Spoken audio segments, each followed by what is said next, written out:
Olá, muito boa noite.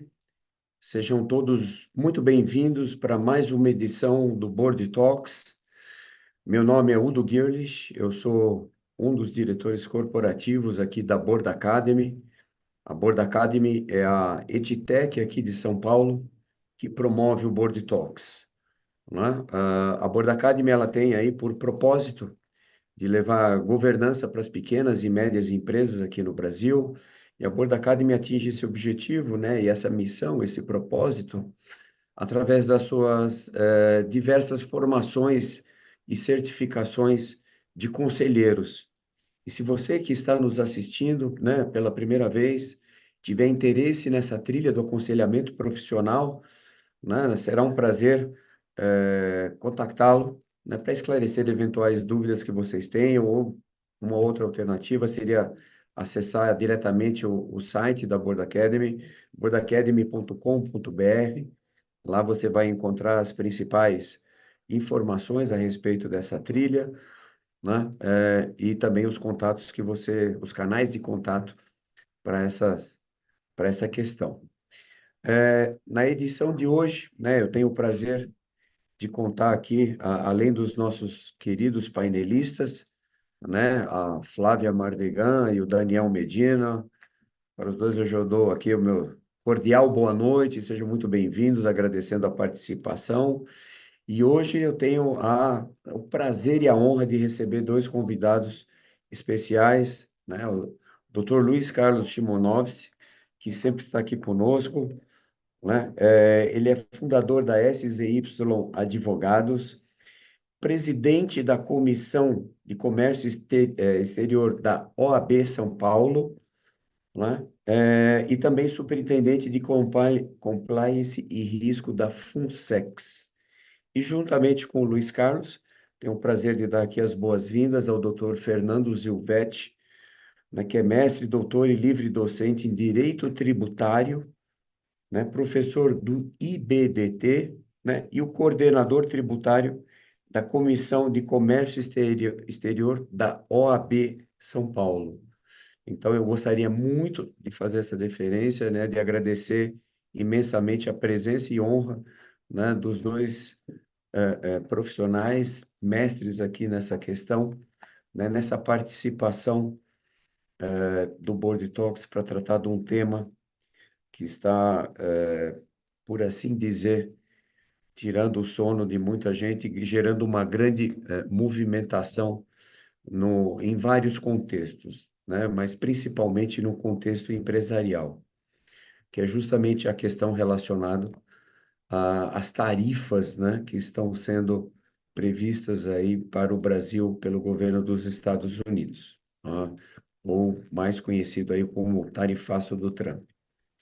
Mas aqui, gente, eu já gostaria de fazer um alerta, né, principalmente para a nossa audiência. A nossa abordagem de hoje sobre esse tema, ela vai ser estritamente técnica. Nós não vamos abordar nenhum tema relacionado ao âmbito político, né, às posturas, né, dos países envolvidos, a eventuais reflexos, consequências, né, os desdobramentos, né, que esse tarifaço está gerando. Então, a nossa abordagem aqui vai ser direcionada muito para você, que é empresário, gestor de empresas e conselheiro, né, sobre os impactos que isso está trazendo aqui, né, para o contexto empresarial. E é nessa linha que a gente vai conduzir, né, as nossas contribuições, os nossos debates, as nossas reflexões. E nessa linha, gente, né, vamos lá então. Nós temos aí, né, recentemente aí essa notícia a respeito do aumento, né, da taxação em 50% aí dos produtos brasileiros que são exportados para os Estados Unidos a partir do dia 1º de agosto, que em tese seria amanhã, e que hoje nós já tivemos aí uma postergação para o dia 6/8. Né? Tivemos também na data de ontem a divulgação da lista, né, de algumas exceções que estão envolvidas aí nessa questão do tarifaço. Enfim, gente, pelo que muito já se viu, já se falou, já se escreveu, já se leu, né? Essa questão, essa nova tarifação, ela traz um reflexo muito grande para o contexto empresarial, impactos, né? Afinal de contas, um grande volume, diversos setores aqui do Brasil, né? De máquinas e equipamentos, o agro, enfim, tantos outros setores serão afetados, né?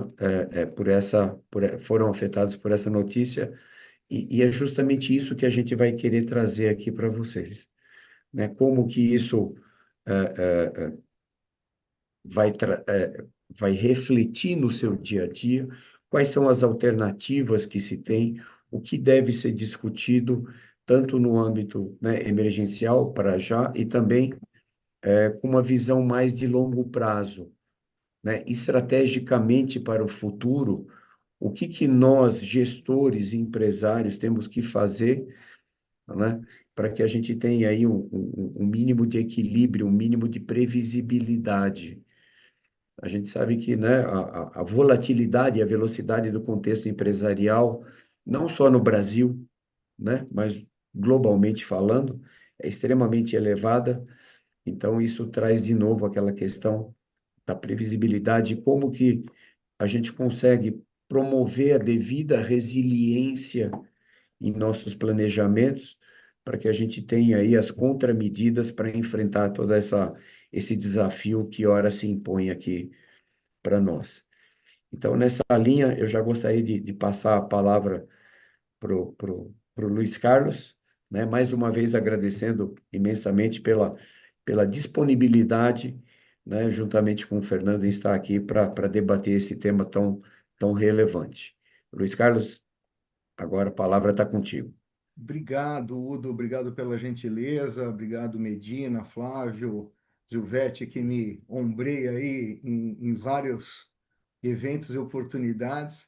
Prazer poder falar para a Board Academy, a aula de hoje e esse talk de hoje, inclusive com a participação de vários membros da nossa comissão, de um tema tão grave, tão é, sensível, né, a toda a nossa economia. Então, basicamente, eu começaria contextualizando a questão. Então, o tarifaço, ele não foi anunciado agora, ele já veio de lá de trás, né, em que o Brasil tinha uma situação diferenciada de vários outros países do mundo, e que para nós, né, a tarifa ela tinha ficado adstrita àqueles 10%, que não era necessariamente 10, para vários produtos já era 10 mais alguma coisa que existia, né? Mas o fato é que a razão para isso, agora esta atual que se faz presente, que em tese, como o Udo bem disse, entraria em vigor no dia 1º de agosto, vulgo amanhã, e que ficou para o dia 6 de agosto, próxima quarta-feira. A razão disto, ela tem a ver com o comércio internacional, é óbvio, né? Quer dizer, é um episódio de tensionamento das relações comerciais, é uma questão protecionista, né, por parte dos Estados Unidos, e a base jurídica, existe esse fundamento legal, esse mecanismo é legalmente reconhecido nos Estados Unidos, que é o Trade Act, então a seção 232 do Trade Expansion Act, que muitas vezes pode ser invocado por questões de segurança nacional ou proteção das indústrias estratégicas. Então, esse é o fundamento jurídico, legal para isso.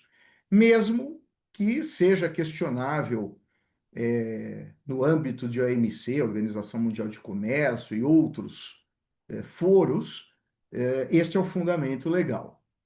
Os impactos disso com certeza serão, já estão sendo sentidos, serão agravados, tanto em âmbito nacional quanto em âmbito externo, ou seja, tanto em importação no lado de lá, como exportação do lado de cá.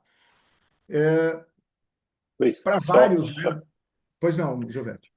Eu queria só fazer uma intervenção em acréscimo ao que você está trazendo, dando um pouco o histórico, né? Primeiramente, boa noite, Udo, boa noite, Medina, boa noite, Flávia, e aqueles que nos ouvem, né? Então, apenas para dar o histórico, os Estados Unidos têm uma relação comercial com o Brasil de tensionamento e destensionamento já há algumas décadas, tá?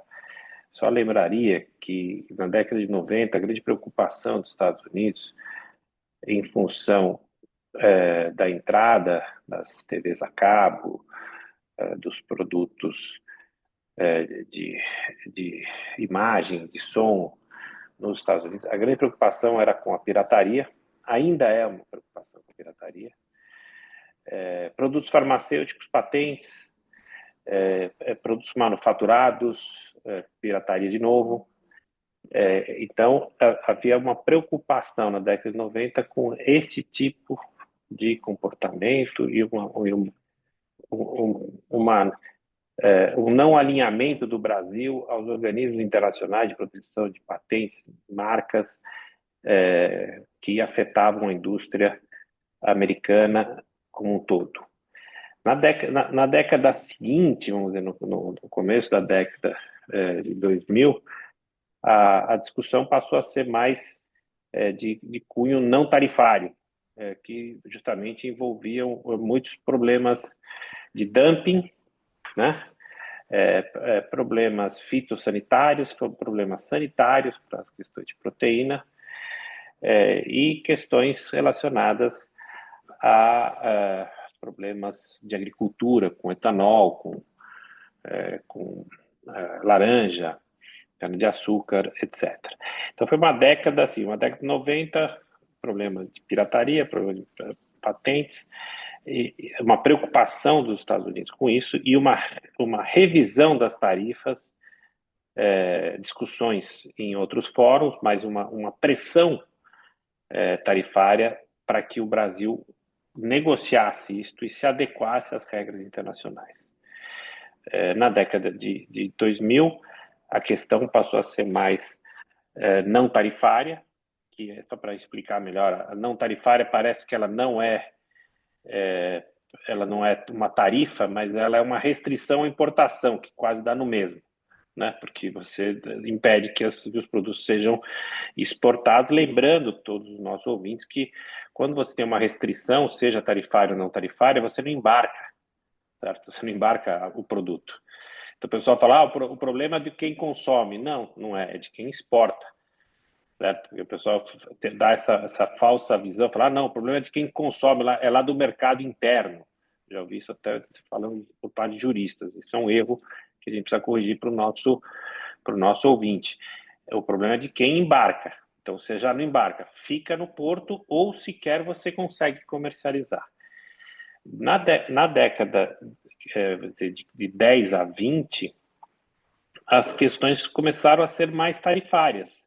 E no âmbito da OMC também, porque algumas questões que começaram na década passada, ou seja, na década de 2000 para 2010, começaram a ser resolvidas na OMC com medidas compensatórias, tanto contra os Estados Unidos como contra o Brasil, certo?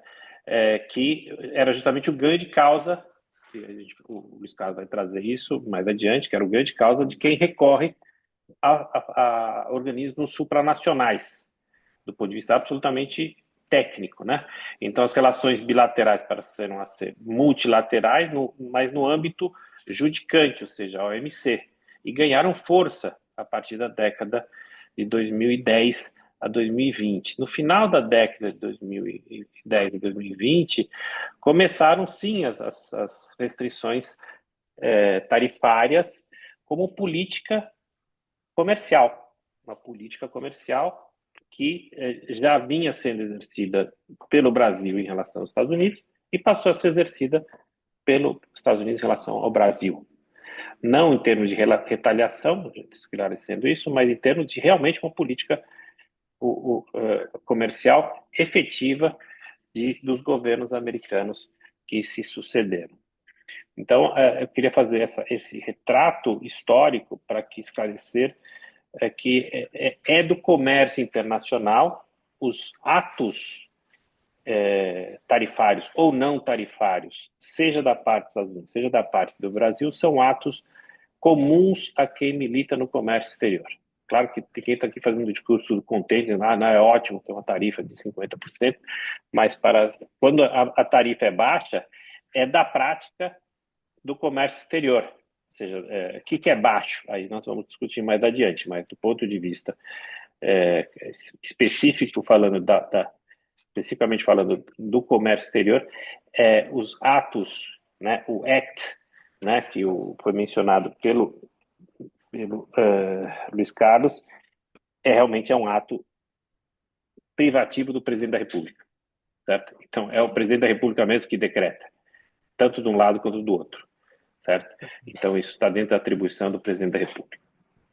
Vamos lá. Então, feita a contextualização histórica, é importante, né? O que o Zilvetti falou para botar todo mundo aí na mesma página, né? Nós temos impactos práticos disso nos contratos internacionais, assim como os reflexos também em relação às empresas americanas, né? Importadoras americanas. Como o Udo bem lembrou aqui no início, né?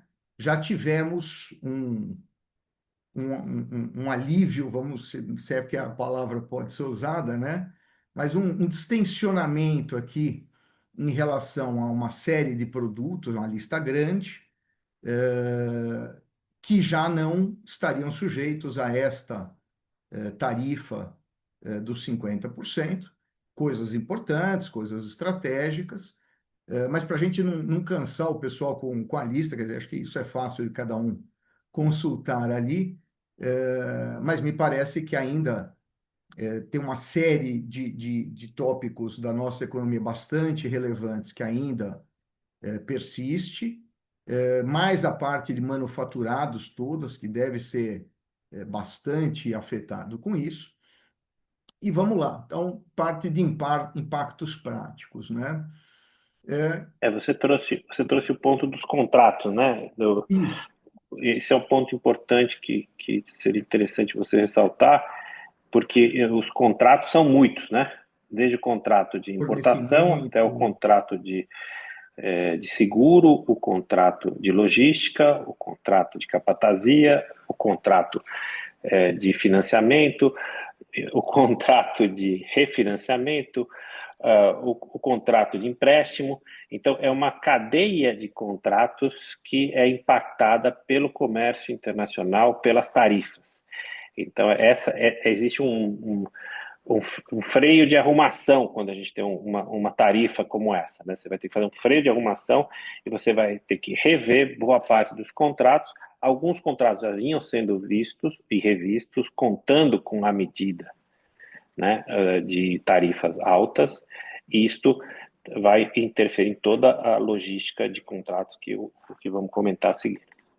Então, veja, por exemplo, né, quer dizer, contratos de fornecimento ou exportação, né? Então, olha que interessante, e aí já fica, né, para todos os conselheiros, colegas aqui que nos acompanham, né?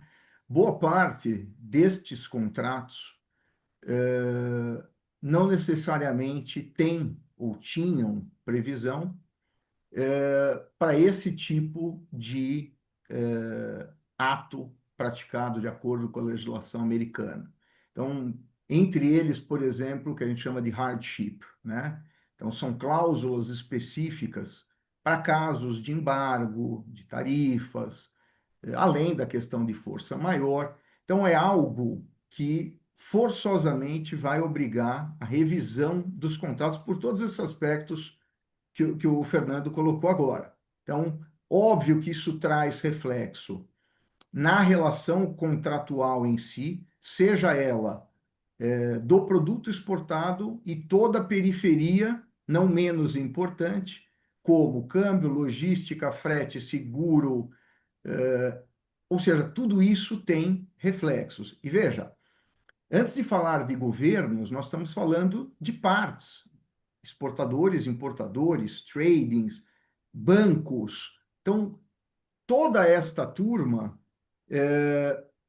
vai acabar passando pela revisão desses contratos e que cada parte, quer dizer, do mesmo lado que nós aqui, exportadores, temos essa preocupação, do lado das empresas americanas, importadoras, com certeza, né, contratos de médio, longo prazo já estão se movimentando e pressionando os fornecedores brasileiros por renegociação, né? Veja, uma tarifa de 50%, você vê o que impacta no preço, né? Para renegociação de preço, eventual alteração de rota logística,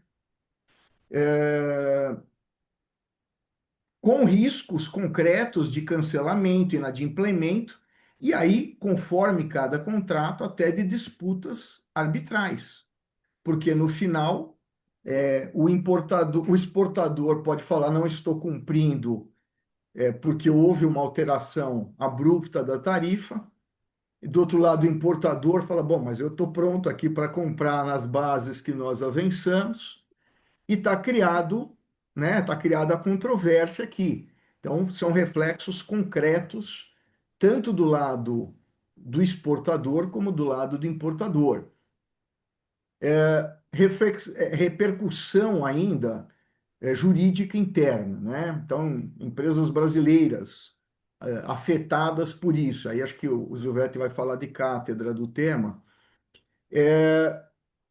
Veja, estamos falando aqui restritos a providências práticas a serem tomadas. Então, eu diria assim, a primeira providência prática é rever os seus contratos, né, para prever tudo o que estava disposto ali em termos de cláusulas, na questão de solução de conflitos e ou arbitragem, e as possibilidades, né, onde você tem força, onde não, para enfrentar isso daqui. Isso mexe só para especificar e estressar esse assunto dos contratos, Luiz.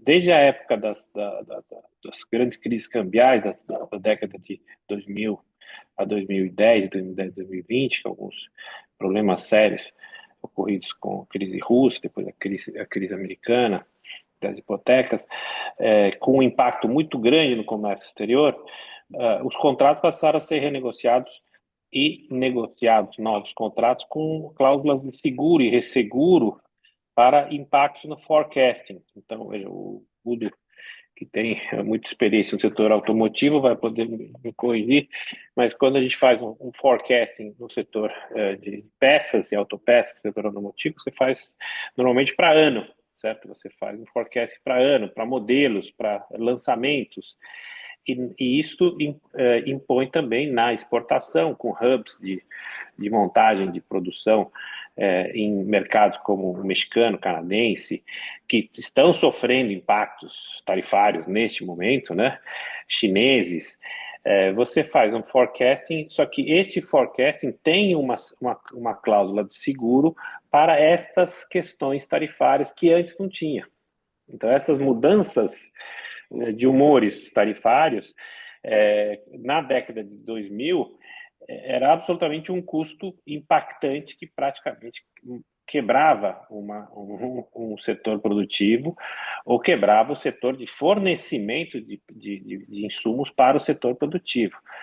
Hoje, isto tem um impacto interessante, porque o impacto ele é na seguradora e na resseguradora. Só que onde é a resseguradora? Curiosamente, as grandes resseguradoras, os grandes seguradores estão nos mercados que impuseram as tarifas. Então, é uma coisa interessante. Então, você impacta no primeiro momento quem fornece, mas no segundo momento, na parte de seguro e resseguro e de fomento, impacta os grandes mercados de onde partiram as tarifas acrescidas. Então, isso traz um componente, que eu sempre digo, um componente de grande tempero para as relações comerciais que precisa ser pensado e repensado em todos os aspectos. Vocês vejam, a gente fala com uma simplicidade, né, da tarifa aí.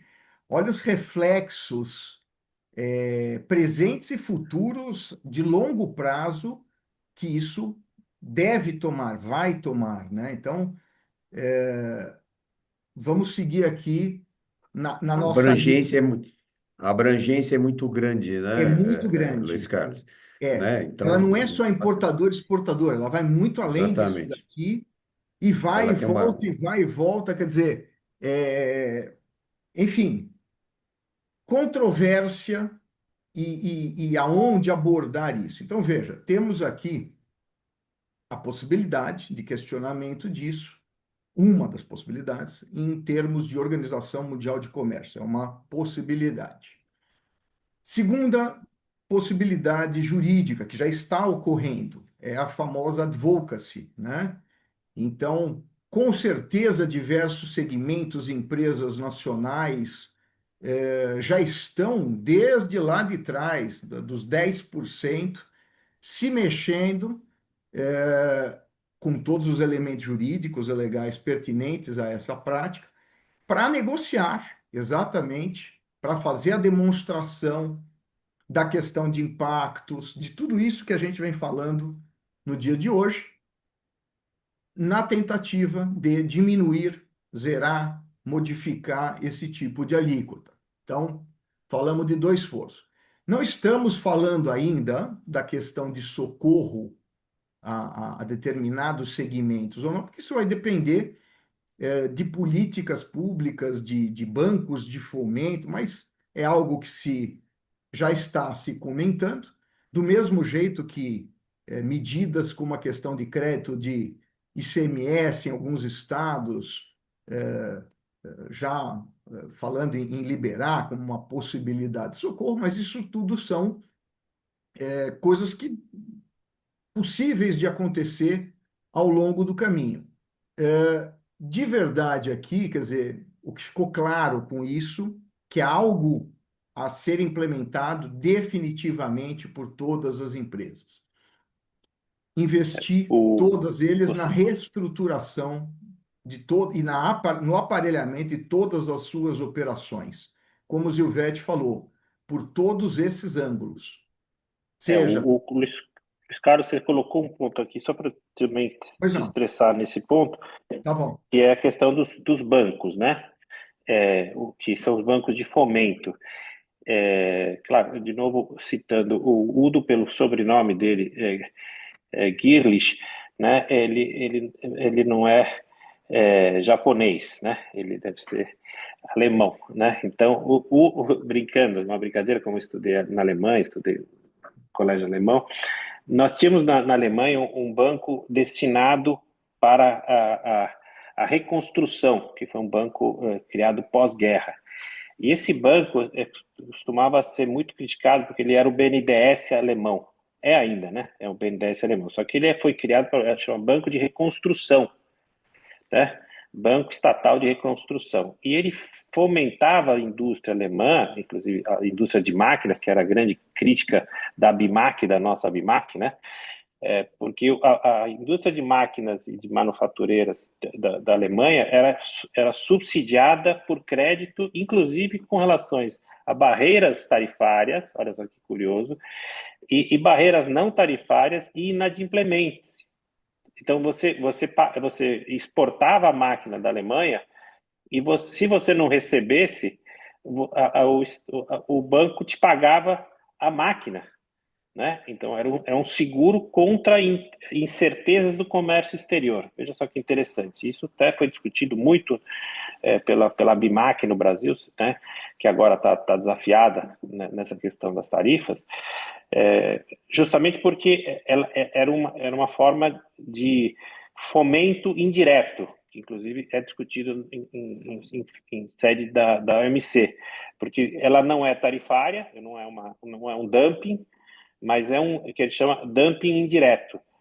Só que em momentos de depressão tarifária, estes bancos de fomento estão sendo revistos, inclusive na Europa, diante das tarifas que estão enfrentando.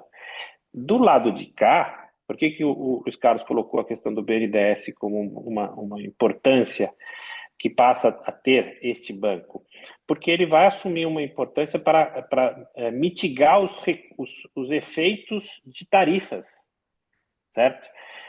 Que é uma das funções do Estado, é suportar a indústria nacional, suportar a agroindústria brasileira com créditos, com linhas de crédito e seguros de crédito, que é um seguro de crédito, né? O banco alemão consistia em dar um seguro de crédito, além do seguro estatal, existia um seguro estatal para exportadores, existe ainda, existe um financiamento para exportadores, de modo que você tem um duplo fomento do Estado para a indústria local, que é uma das queixas dos Estados Unidos em relação à União Europeia, que isso acaba sendo uma barreira não tarifária.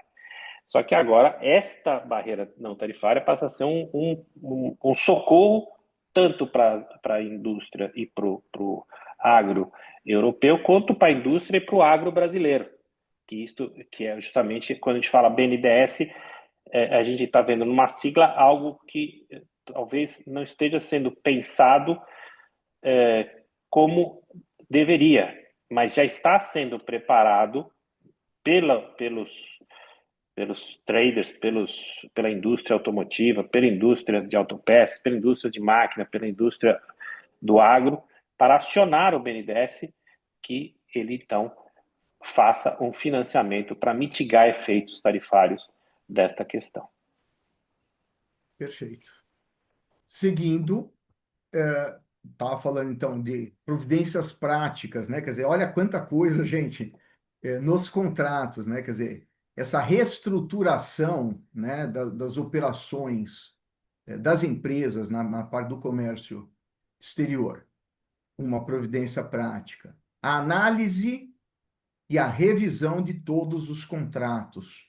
Todos os contratos, diante daquilo que o Silvetti já elencou, a gente pisou aqui, não é apenas a importação e a exportação, é tudo que circunda esse tema e de igual relevância, com diferentes players, com diferentes agentes. Então, não é apenas o importador e exportador, é uma gama de gente envolvida. Mais ainda, a questão de previsibilidade e imprevisibilidade, que é para isso que existe seguro, né? Cláusulas que te deem força na hora de discutir alguma coisa, ou que te permitam uma outra saída, como tem no câmbio, né? O swap cambial, lá, a cláusula de escolha de outra moeda. Então, além disso, né, providências de planejamento jurídico, tributário, aduaneiro, com alternativas logísticas, alternativas de regime, de realocação parcial da tua produção. Olha a reflexão para os empresários, quer dizer, eu vou produzir aqui, eu vou produzir em outro lugar, eu vou fazer chegar triangulado. A gente participou comigo, inclusive membro da nossa comissão também, o Lucas Ferraz, que foi secretário de Comércio Exterior do Paulo Guedes, aqui também no estado de São Paulo, de Negócios Internacionais, falando, quer dizer, alternativas como México, como Canadá, o uso de outros mercados. Esse é outro vício nosso. A gente fala em comércio exterior, a gente só fala nos Estados Unidos e China.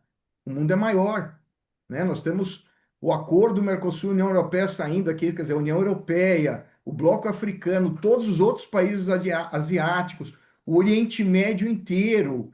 Então, assim, essa diversificação, quer dizer, a males que vem para bem, mas está aí, tem que passar por uma reflexão de todos os empresários como alternativa, né? Quer dizer, não dá para a gente passar por uma lição dessa e não aprender nada, né? Quer dizer, então, tudo isso providências práticas no dia a dia das empresas, né? O setor mais abalado aí que você está mencionando, que é a questão das máquinas, dos produtos manufaturados, uma ferramenta que estava um pouco em desuso diante da calmaria volta a ser de grande uso, que é a ferramenta do drawback, né? Para dar um Isso. exemplo. Então, o drawback, você já tem uma saída. Por exemplo, algumas indústrias voltam a usar o drawback para, produzir manufaturados e concluir a produção em locais que não tenham esta restrição tarifária, e mesmo o Mercosul vai poder ser utilizado a partir de plantas localizadas em países como a Argentina, que tem tarifas agora infinitamente inferiores à brasileira, como já vinha acontecendo, principalmente no setor de autopeças, setor de automotivo, que utilizam já plataformas na Argentina para a produção de veículos e produção de máquinas. Com os problemas que estão acontecendo no México e no Canadá, muito embora está em negociação, já está mudando o hub daqueles países para o hub em outros países que possam atender esta demanda do mercado americano sem restrições tarifárias ou de baixa restrição tarifária. No campo das máquinas, boa parte das máquinas brasileiras hoje, principalmente manufaturadas, já são produzidas fora do Brasil. Elas só são maquiladas, né, usando esse termo, das maquiladoras, no Brasil. Então, se você não maquilar no Brasil, você vai ter uma tarifa de importação menor do que no Brasil. Então, vai ver o que está acontecendo também nas maquiladoras mexicanas, né? Você terminava a produção no México para ela ser maquilada e ser exportada para os Estados Unidos diante de uma tarifa menor. Esta maquilação vai deixar de existir, a depender das tarifas de quem efetivamente produz a maior parte da máquina, do equipamento, dos manufaturados, que, como já foi ressaltado, tem um grande impacto. Certo? Então, estas questões contratuais vão ter que ser recontratadas olhando este sentido para não ter que recorrer ou elevar o debate tarifário, porque isto, para quem está na ponta da produção, é muito custoso, né? Ficar acionando organismos supranacionais como OMC e outros fóruns de solução de controvérsia. O Luiz Carlos falou em arbitragem, que é um custo altíssimo, né? Uma arbitragem hoje é proibitiva, né? Só de saída você tem que pagar milhões de dólares se a corte arbitral ficar fora do Brasil, e milhões de reais, ou milhares de reais, se a corte arbitral for no Brasil. Então, esse é o pior dos mundos. Ninguém quer brigar, a pessoa quer buscar esta saída contratual e logística de estruturação de comércio exterior, que volta a ser o grande ator principal, é a logística. Quem tiver contratado a logística vai sair na frente em todos os segmentos que nós estamos tratando. Esses reflexos que o Gilberto colocou, né? Quer dizer, então você tem a questão que né, a tarifa vai impactar a viabilidade de regimes como o drawback, admissão temporária nas exportações indiretas, empresas exportadoras, quer dizer, é isso que ele falou, vão ter que rever sua cadeia logística e a questão tributária. Automaticamente, né, outra coisa que é reflexo, tudo isso é para o empresário pensar. Tributário, né, os tributos indiretos. Então, essa retração de exportações vai afetar o acúmulo de crédito de CMS, PIS/COFINS, enfim, vai gerar debate sobre a compensação, ressarcimento, uso estratégico desses créditos, né? Com isso, o que nós podemos esperar, né? Já estamos aí num horário para começar a dizer o que pode esperar. Devemos esperar um aumento das demandas judiciais, arbitrais, das soluções de conflito, do advocacy. Então, acho que devemos ter um incremento disso. Certeza absoluta que uma revisão de todos os contratos internacionais, toda essa sorte que nós listamos aqui, incluindo disputa de transporte marítimo, inadimplemento de contratos vinculados ao dólar, E aí, remédio, não sei se estou me precipitando aqui, o Duma, depois a gente abre aí para todo mundo. É isso, a boa e velha, né, questão do compliance, de due diligence, mas envolvendo aspectos que não necessariamente estavam em foco, como geopolítica, como as tarifas, a questão de seguros, para trazer, na medida do possível, o máximo de segurança, previsibilidade ou alternativas, né? Tá no mundo. Desculpa, mas antes da gente partir aqui para uma contextualização, né, um fechamento de tudo isso, eu queria só trazer aqui os pontos da Flávia e do Daniel Medina também, para a gente complementar toda essa visão, essa abordagem. Flávia, por favor.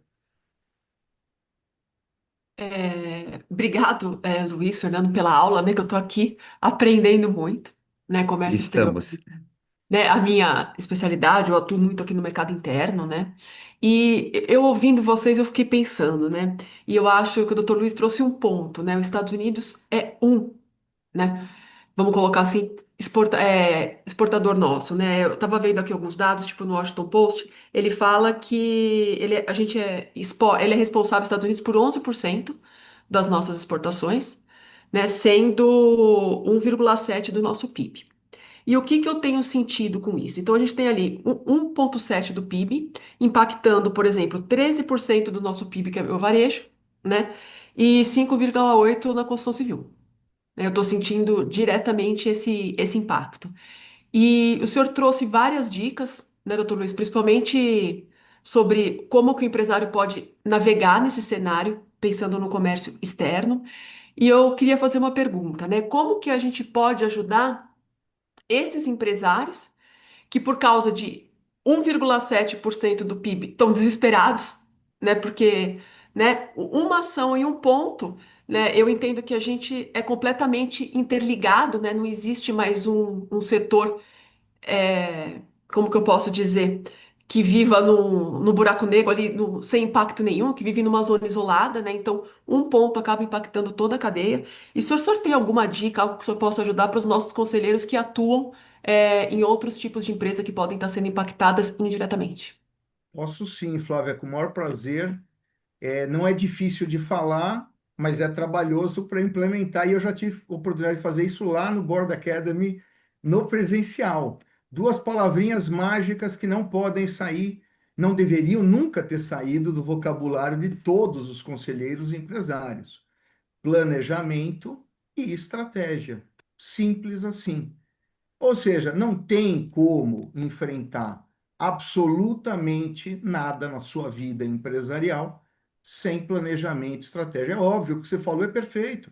Todo mundo vai ser afetado. Ótimo, o que fazer? Chorar é uma alternativa, vender lenço é outra, né? Então vamos fazer o seguinte: a situação está posta, né?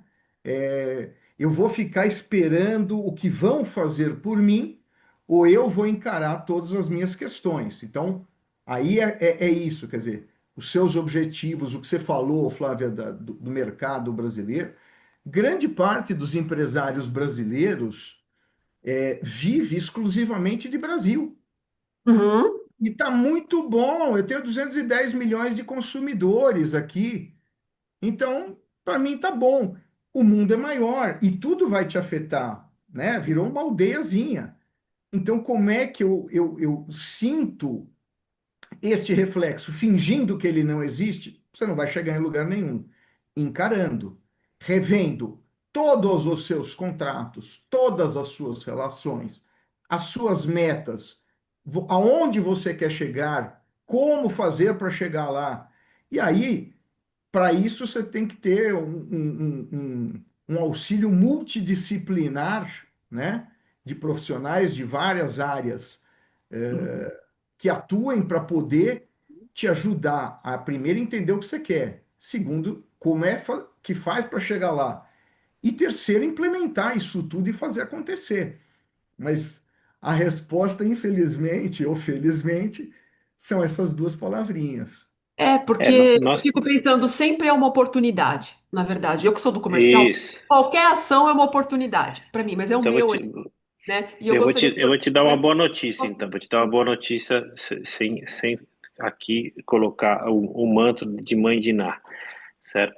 Eu vou te dar uma boa notícia. Na recente depressão oriunda da Covid, os ativos imobiliários, né, construção civil, tiveram um grande salto de preço e de negociação. Justamente porque, num primeiro momento, como está acontecendo agora, existe uma retração, né? A primeira reação do ser humano com uma diversidade é retrair, né? Então, ele se contrai, o mercado se contrai para, em seguida, expandir. Só que, diante da questão de incerteza, esta expansão normalmente se dá em tijolo, né, em terra. Então, há uma previsão de expansão da atividade imobiliária precificando a crise tarifária. Então, num primeiro momento, vai haver, como já está acontecendo, vai dar uma congelada. Então, se você for olhar os dados do mercado imobiliário, nos últimos 30 dias, houve uma retração. Ninguém está fazendo negócio, ninguém está consultando, ninguém está comprando, ninguém está vendendo, está deixando o dinheiro render. A sequência disto é uma expansão, mas nesse meio termo, há uma expectativa de que os ativos imobiliários tenham uma apreciação, ou seja, vão crescer em termos de preço. A depender disto que está acontecendo, das soluções negociadas, porque quando você tem soluções negociadas com fomento público de bancos estatais, com reestruturações logísticas, com reestruturações de contrato, o que você dá de sinal para o mercado? Um sinal positivo. A moeda estrangeira se estabiliza, como já está se estabilizando, e os negócios voltam a acontecer. Esses negócios vão acontecer na proporção de como for negociada a crise tarifária. E tende a ter um reflexo, então, para esta pergunta que você fez, para quem não está no mercado aparentemente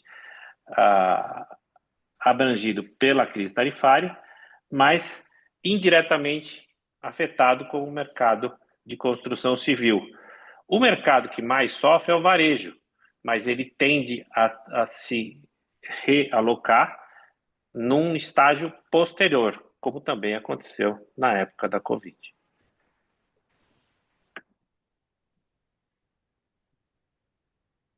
E aí, Medina, o que você Eu acha de quero pegar toda uma essa. carona aqui no que a Flávia, o Luiz Carlos e o Fernando acabaram de falar. Acho que o papel principal que a gente pode ter como conselheiros em épocas como essa nesse século, tá? Não é nos últimos 5 dias, ou 20 dias, ou um ano.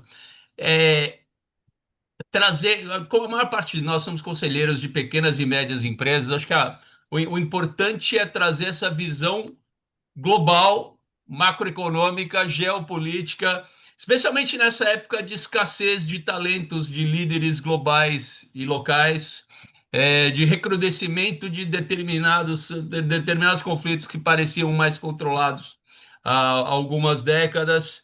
É muito importante que a gente traga esse aconselhamento, essa orientação para donos de empresas, empreendedores, gente que está preocupada com a operação. É fácil a gente chegar lá na reunião do conselho e discutir só finanças, só vendas, só IA, só algum desses temas mais bacanas de falar, ou mais presentes no dia a dia, mas é ultra importante ter essa visão e criar contingências, sabe?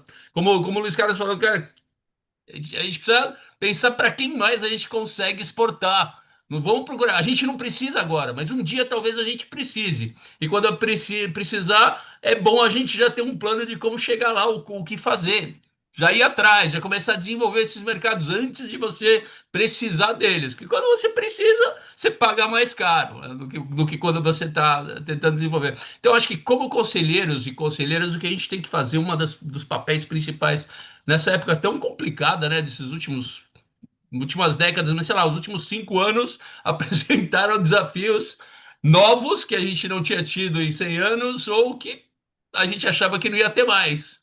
Então, eu acho que essa parte de cadeias logísticas, essa parte de entender que você faz parte de, independente de quem você seja, você faz parte de um ecossistema de negócios, de vida, que você precisa participar disso ativamente e, de repente, participar de outros também. Então, eu queria meio condensar, eu estou só condensando mais ou menos, de maneira crua, o que o Luiz Carlos, o Fernando e a Flávia estavam falando, mas isso é uma coisa que me interessa, porque às vezes eu converso com colegas conselheiros, falo, cara, você está olhando as coisas certas, mas você não está olhando tudo, você precisa olhar o resto das coisas do mundo e fazer, sei lá, exercícios de war games na sua cabeça, de pensar, e se acontecesse tal coisa isso que vai acontecer com tal país, o que que a gente pode fazer? Como a gente seria atingido? Como a gente pode se preparar para que o dia que isso se materializar, isso não aconteça? Então é nessa linha, Udo. Sabe como chama-se isso, Daniel, que você falou? E é brilhante. Você tem, não sei se você tem consciência do seu poder de síntese, mas isso chama-se linhas de defesa. Ou seja, dentro do planejamento e da estratégia, nós temos isso, quer dizer, poxa, é o famoso plano B, plano C, plano D. O que não dá é para não ter plano nenhum, né? Fala, ih, acabou, a vida segue, né? Então, é isso, vamos provocar os conselheiros, aí os nossos colegas advogados também, vários profissionais, economistas, contadores, técnicos em comércio exterior, efetivamente, quer dizer, é um planejamento salutar, quer dizer, você está criando cenários, vendo alternativas com comportamentos, então, se for para cá é por aqui que a gente tem uma alternativa. Então, é não ficar órfão, é criar esse cenário, e isso só se cria dedicando tempo, esforço, com informação, com gente capacitada, gabaritada, para poder ajudar a chegar nisso, seja os outros mercados, seja a questão tributária, tarifária, aduaneira, contratual, eh, até o que o Udo falou, eu acho que foi o Udo que falou, da questão, ou foi o Gilvete aqui, de países, né, do Mercosul. Eu falo assim, poxa, mas será que é só Mercosul? Não sei, de repente, com o acordo da União Europeia, tenha alguma conveniência de você ter uma estrutura em um desses outros países. Então, analisar por aí é você economizar tempo, dinheiro, recursos, tornar a sua estrutura mais eficiente, portanto, mais lucrativa, menos onerosa, mais leve. E por que não quebrar o paradigma cultural de que o Brasil é só isso daqui e entender que não, o mundo é um lugar um pouco maior do que o Brasil, maior do que Estados Unidos e China, e que os limites estão aí. Você, se tiver disposto a conquistar, tem que procurar os mecanismos, senão você fica aqui pelo Brasil mesmo e está tudo certo. Mas eu O posso que eu deixar uma aprendi. provocação para Opa, pois vocês? não. Posso deixar uma provocação? É que assim, é que Claro. o brasileiro, pelo menos, né, eu que estudo muito comportamento, ele reage. Eu acho que essa era a provocação que eu queria deixar. A gente reage mediante um cenário, né? O Daniel trouxe muito essa questão do planejar, de encontrar essas possibilidades, mas o problema é que a gente só encontra essas possibilidades depois que o evento acontece. E a grande mágica tá da gente conseguir dedicar tempo para prever algumas coisas. É claro que ninguém aqui tem bola de cristal, mas a gente consegue analisar cenários, consegue analisar números para entender o que está acontecendo, para que, quando algo externo ocorra, a gente esteja preparado para lidar com a situação. Né? Que eu acho que esse é o exercício que o brasileiro não faz. O brasileiro é muito flexível, ele se adapta rápido, mas ele está sempre se adaptando. Né? Ele não está sempre prevendo algo para minimizar qualquer questão. Né? Essa reflexão que eu queria deixar aqui pro Não, perfeito. Você sabe que eu ia falar uma coisa para vocês que eu aprendi em 20 anos de Fundação Getúlio Vargas. Eu lecionei duas matérias que dizem respeito ao que a gente está vivendo aqui. Uma delas era técnica de negociações, né, com os métodos de Harvard. E a outra era relações internacionais, que também tem tudo a ver com o que a gente está discutindo aqui. E o que a gente ensinava os nossos alunos, e hoje, claro, eu já não estou mais lá, mas eles continuam ensinando com excelência na Fundação Getúlio Vargas, na Faculdade de Administração, é justamente isso. Primeira palavra, negocie. Segunda, negocie. Terceira, negocie. E vai por aí. Ou seja, você sempre tem que estar negociando. Não existe a hipótese de não negociar. As técnicas de negociação que se aprendem nas faculdades de ponta são sempre muito parecidas, no sentido que eu negocio, eu não uso trincheiras, eu não fico cavando buracos dos quais eu não serei capaz de sair, e vou negociar e buscar saídas, na linha do que a Flávia trouxe. Ou seja, eu tenho que buscar saídas, eu tenho que reagir. E nas relações internacionais, isto é um mantra. Ou seja, nas relações internacionais você negocia, você trabalha naturalmente com soberania, mas a soberania não te tira da negociação, ao contrário, ela te leva à negociação, porque você trabalha com soberanias, é a soberania de A com soberania de B, você negocia no campo estatal, certo? No campo infraestatal, ou seja, privado, você também tem suas soberanias, que a gente chama de autonomia ou independência das empresas privadas. Só que, igualmente, elas precisam negociar. Então, neste momento de tensionamento, aparentemente, nossa, mas que coisa fora do normal, tal. Gente, para quem acorda cedo e tem boleto para pagar, isto é mais do mesmo. Negocie, reaja, busque saídas, recontrate, procure fomento, procure o Estado, se necessário, em última instância, para fomento, para soluções regulatórias, para situações, vamos dizer, circunstanciais, mas procure negociar. Essa era a mensagem que eu queria deixar para todos. Perfeito, muito bom. Gente, vejam só o contexto que a gente montou aqui, né, a respeito dessa questão. Primeiro, demonstrando de uma maneira muito clara a capilaridade, né, dessa questão que está sendo colocada aqui, né, e para mim eu faço um resumo no seguinte sentido, né, complementando um pouco o que os colegas trouxeram, é justamente, né, entenda exatamente qual que é o impacto que você tem, né? Segundo, né, procure aí os caminhos que a empresa possa trilhar, né?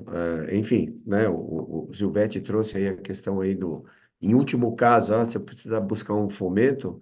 E outra coisa, vamos, né, as crises sempre são, a Flávia trouxe isso, as crises sempre trazem oportunidades também, não só as dificuldades, mas é um grande teste, né, para que nós saiamos da zona de conforto, né, e vamos buscar outros campos, né? Você falou aqui dos países da América do Sul.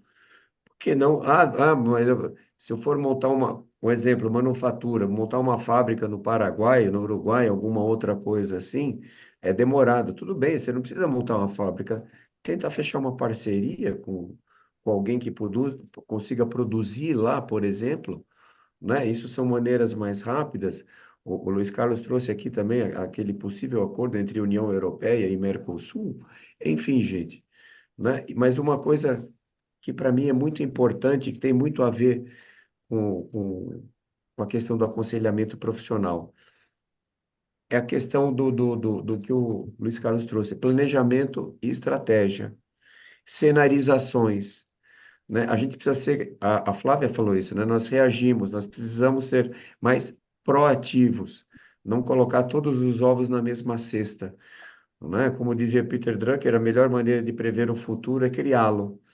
Então, por que não, né, você ter os cenários mais prováveis É lógico, gente, isso não sai da noite para o dia. Isso é um hábito, isso é uma constância que se tem no exercício né, desse planejamento, dessa elaboração de estratégia, né? Mas pelo menos você cria aí uma resiliência empresarial, vamos dizer, né, que te ajude a superar esses desafios que certamente, gente, esse não está sendo o primeiro e esse também não vai ser o último. Outros vão aparecer, né? A grande tendência que se tem é que esses desafios se tornem cada vez mais frequentes, cada vez mais velozes e talvez cada vez mais complexos. E aí a gente precisa estar preparado para tudo isso, né? Então é nessa linha que eu deixo. Vai lá, Luiz. Eu acho que eu queria ir encaminhando aqui, baseado no que a Flávia falou, de maneira grosseira aqui, eu diria o seguinte, que é o que você falou, Flávia, olha que interessante. Costumo dizer que tem três tipos de pessoas no mundo, né? E aí você pode dizer generalizado como países, né? Aquelas que fazem as coisas acontecer. Então, poxa, a gente faz o possível para estar entre essas, né? Com planejamento, com estratégia, com ação, né? Ah, dói, custa, né? Transpiração. Tem aquelas que esperam as coisas acontecer, já é um universo bem maior do que as primeiras, que são poucas. E a grande massa, que é aquelas que falam assim: ih, o que que aconteceu? Então, assim, não é nem o reativo, né? É aquele que eu não sabia nem que podia acontecer. Então, não dá para ser empresário, né? E falar, e o que que aconteceu, né? Tem que prever, tem que ter plano A, plano B, plano C, tem que ter estratégia, tem que perseguir, porque o mundo é isso, quer dizer, é o que o Dudu falou, só vai se intensificar cada vez mais complexas as questões, mas é isso, né? Temos que enfrentar e tem a mensagem positiva, não faltam elementos, técnicas, metodologia para isso. Então, é só querer. Maravilha, Luiz. Bom, de novo, né? O tempo voou aqui, já são 7h03. A gente vai se encaminhando aqui para o encerramento de mais esse Board Talks. Mas, gente, vocês que estão aí na audiência, né? Nós não abordamos nenhuma das questões que foram colocadas aqui, mas, no meu entendimento, a grande parte delas foi respondida, né, com um contexto, com o que foi sendo dito aqui ao longo do Board Talks, né? O tema realmente ele é impactante, né? Como o Luiz falou, demanda transpiração, mas eu acredito que a gente já trouxe algumas reflexões, alguns caminhos, né, para se superar esse desafio que a gente tem hoje. Então, você que está aí na nossa audiência e gostou, né, deixe o seu like, isso é muito importante para a gente, né? Compartilhe também, né, esse Board Talks que você assistiu, né? E mais uma vez eu gostaria muito de agradecer, né, a presença, a participação, tanto do Dr. Luiz Carlos como do Dr. Fernando Zilvetti aqui também, da Flávia e o Medina, que pelo visto já teve que sair um pouco mais antes, um pouco mais cedo por conta de alguma formação que ele vai participar agora, né? E para você, da nossa audiência que esteve conosco até agora aqui, nos prestigiando, né, trazendo as suas contribuições e questionamentos. Então, gente, muito provavelmente nós vamos ter outras edições do Board Talks abordando esse tema aqui, porque eu acredito que desdobramentos ainda estarão por vir, né? E a gente vai, na medida do possível, trazendo essa atualização para vocês, né? Compartilhando todo esse conhecimento, tá bom? Então, gente, muito boa noite, muito obrigado e até o próximo Board Talks, ok? Muito obrigado, boa noite. Tchau, tchau. Tchau, tchau. Tchau.